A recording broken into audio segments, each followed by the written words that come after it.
Hi guys, Akira байна. Миний анхны бичлэгийг үзэж байгаа та бүхэн энэ өдрийн мэндийг хүргэе. Би та бүхэндээ анime, манга, webtoon, кино шинжлэх ухаантай холбогдолтой бичлэгүүдийг энэ өдрөөс эхлэн бэлтгэж өргөх болно. Миний энэ өдрийн та бүхэндээ би хүргэх эхний бичлэг бол Omniscient Reader буюу бүхний мэддэг уншигчийн үзэл бодол хэмээх Синшан зохиолчийн бичсэн солонгосын алдартай webtoon юм. Энэхүү зохиол нь 2018 оны 1-р сарын 6-нд анх light novel хэлбэрээр гарan 2020 оны 5-р сарын 26-нд webtoon болон үзэгчтэй хүртэл болсон юм. За ингээд хэдүүлээ бичлэг рүү орцгоё.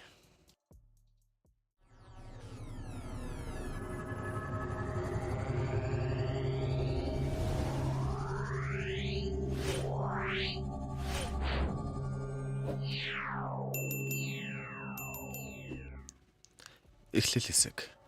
Манай гол дүрийн баатрыг Ким Докчо гэдэг бөгөөд манай галт тэргийн light novel уншиж байгаагаар үйл явдал эхэлнэ. Түүний уншиж буй романыг түүнээс өөр хэн ч уншдаггүй. Уг нь урлагийн бүтээл байх юм. 3000 гаруй бүлэгтэй романыг надаас өөр хэн ч унших билээ дээ. Сүүлийн бүлгийг нь унших гэж л 10 жил боллоо хэмээн дотроо бодоо явна. Гэвч энэхүү романы төгсгөл түүнийг юу хүлээж байгааг тэр мэдсэнг. Бүр зохиолынхоо төгсгөлийг унших гэж яран давтлана. Тийм ээ, сүүлийн бүлэг гэдэгт нэтгэж чадахгүй юм гэж хэлэхдээ тэрээр энэ ертөнцийг яаж төгсгийг мэдэх цор ганц хүн болсноо ойлгосонгүй. Мэдээлэл. Сүүлийн бүлэг. ертөнц сүнхэд амьдлах 3 арга байгаа. Одоо бүх юм ойлгомжтой болох. Гэтэ нэг зүйлийг баттай л. Хэрвээ чи өнөө уншиж байвал чи амьдлна. Йоо, үнэхээр үү? Ингээд л болоо мó. Хэмээн бодоход зэрэгцэн Догжагийн өмнөх амьдрал руу бидний зураглал шилжинэ. Би бол Ким Догжа. Энэ нэр нь айлын ганц хэсэг утгатай. Би ингэж бусдад өөрийгөө танилцуулдаг ч 10-9 удаа хүмүүс намайг буруугаар ойлгодог. Чи айлын ганц гэж үү? Тийм л дээ. Гэхдээ би ингэж хэлэх гээгүй. Чи тэгэд юу гэх гэсэн юм бэ? Энэ миний нэр Ким Догжа. Хааман намайг хүчтэй бие дасан хүн болосоо гэд ингэж нэрлсэн. Магадгүй нэр маань хараалж иж болох. Яагад гэвэл би бүх насаараа их ганцаардмал ганц бие хүн байсан. Товчондоо энэ бол би. Ким Догжо 28 настай 3 дугаар шатлалын коллежийг төгссөн. Одоо том компанид гэрээр ажилладаг. Миний хобби бол цуврал романыг метронд унших дуртай. Гэрээсээ ажил руу явах замдаа. Гэтэ өнөөдөр метроны явалт бусдаас өөр байсан. Бурхан минь, чи энэ маягаар утсандаа сорогдох нэ. Миний нөөцөө юу санаа юу? Энэ хөдөр бол манай зохиолын эмэгтэй дөрүүдийн нэг юу санаа. Тэр манай гол дүртэй нэг ажилладаг, үзэсгэлэнтэй гинэн цайлган харагдаг, ажлын хамгийн алдартай эмэгтэй дүр юм. За би энэ хэсгээс цаашаа гяс дурж өгнүүлээд ярьчээ. Угаасаа амар олон харилцаа яриа ордог учраас. Энэ хэсэгтээ би сангаатай таарсан тавьчих чадахгүй юм. Ажлын хамгийн алдартай охин шампунь нүртэл сайхан өнөрч ийнэ. Манай өмнө дотроо бодоод байсан. Харихтаа метрон суудаг юм уу гэж асуусан гот нөгөөт нь. Үннийг хэлгээд хин нэг миний дугуйг холгайлцсан. Чи ажил руу дугуйгаар явд юм уу? Тийм ээ, би илүү цагаар ажиллаад байгаа болохоор дасгал хийхдээ ашиглаж болох юм гэж бодсон. Бас хоёрын шалтгаанууд ч бас байгаа. Түүнийг ойроос харсан чи яагаад ч ирчүүд араас нь гүдгийг нь ойлголоо. Энд ч надад хамаагүй л дээ, тэр бид хоёр өөр ертөнцид амьдардгаас хойш. Чамд л гэж хэлэхэд санаагаас олж өнөөдөр метроны авалт өөр болоогүй шүү. Puedo prestarme dinero, Энэ Испанаар надад мөнгө зээлэж гэж байгаа. Метронд сурч явах гэж тэр харахгүй л өөр төрлийн хүн юм. Тэр нэг хаана ашиглах юм бол та. Чи хичээнгөө сурч байгаа чинь. Харин чи Догжа. Чи юу уншиж байгаа юм? Би ертөнц сүнснэд энэ роман уу? Тийм ээ, солонгос хэл сурч байгаа гэх юм уу да. Би роман дуртай. Миний дуртай зохиолч Мураками Харуки, Raymond Carver бас мэдээж. Дагч чиний дуртай зохиолч юм бэ гэсэн чи. Би чамд хэлсэн чи барыг мэдэхгүй баха. Тийм ээ, миний хобби бол ажилласаа гэрэл үгээ метронд явахдаа цуврал роман унших. Би энэ хоббигоороо бахарахгүй ч өнөөдрийн шалтгаан бусад өдрийнхтэй адил. Яагаад гэвэл ертөнцийн сүнлийн дараа амьд үлдэх 3 арга романыг би сүүлийн 10 жил уншиж байна. Өнөөдөр ураг роман дуусчихна. Хүмүүс намайг ганц романаас олж яагаад сүржигнээд байгаа юм гэж хэлэх баг. Гэтэ энэ түүх миний хувьд их онцгой. Би энэ цувралыг 8 дугаар ангиас хойш уншиж байгаа. Би сургуультай дээрлэхүүлж байхдаа уншдаг байсан. Эсэлтийн шалгалтанд авнаад 3 дугаар шатлалтай коллежид ороход хүртэл уншиж байсан. Зэрэгт азгүйтэй дурдлын игнэнд хуваарлагдахад Одоо ч гэсэн компаниас компани руу шилждэг төр гэрээтэй ажилтан болох би уншиж байна. Хараалаа ямар хэрэг байна. Миний олон жил дагаж байсан зохиомл ертөнц одоо дуусж байна. Өнөөдөр төгсгөлийн бүлэг гарах үед 3149 бүлгээс бүрдсэн том зураг ромаа 10 жилийн хугацаанд би өсвөр насндаа уншиж эхлээд нас бит хүрэхэд цоврал дуусч байна. Ийм удаа үргэлжлсэн цоврлын үзэгч нь нэг байгаад итгэж чадахгүй юм.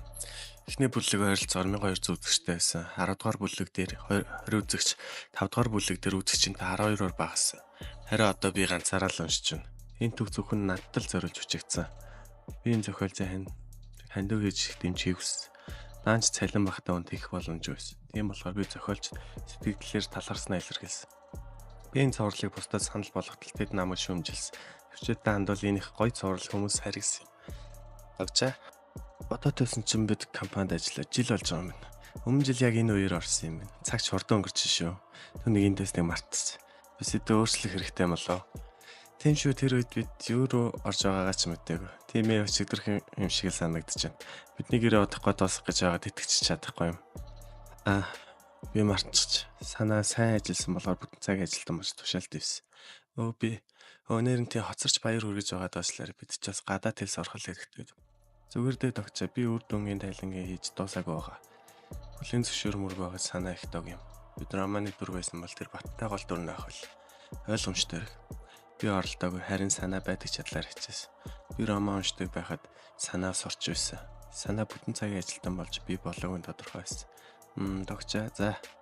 Хэрвээ чи өсвөл би чамд хэрэгэлдэг аппийнхаа нэрийг хэлж өгье. Би өөртөө амьдралд байсан бол миний амьдрал зохиомл бос биш. Харин уран зөгнөлт байсан бол би гол дүрнд байж болох байсан болоо. Зүгээрээ санаа. Мэдгүй юм. Нэг юм тодорхой байсан. Чи надад аппийнхаа нэрийг хэлсэн хэлэг ялгаа байхгүй. Миний амьдрал төрөл зохиомл бос.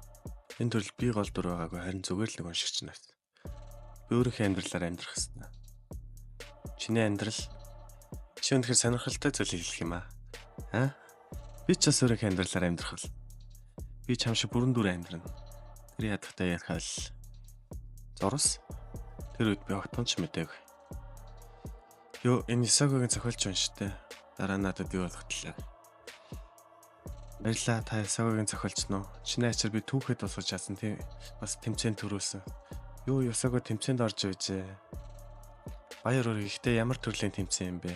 Том тэмцээн биш болохоор чи сонсож байгааг баг. Утгагүй цуврал маань төлбөртэй болно.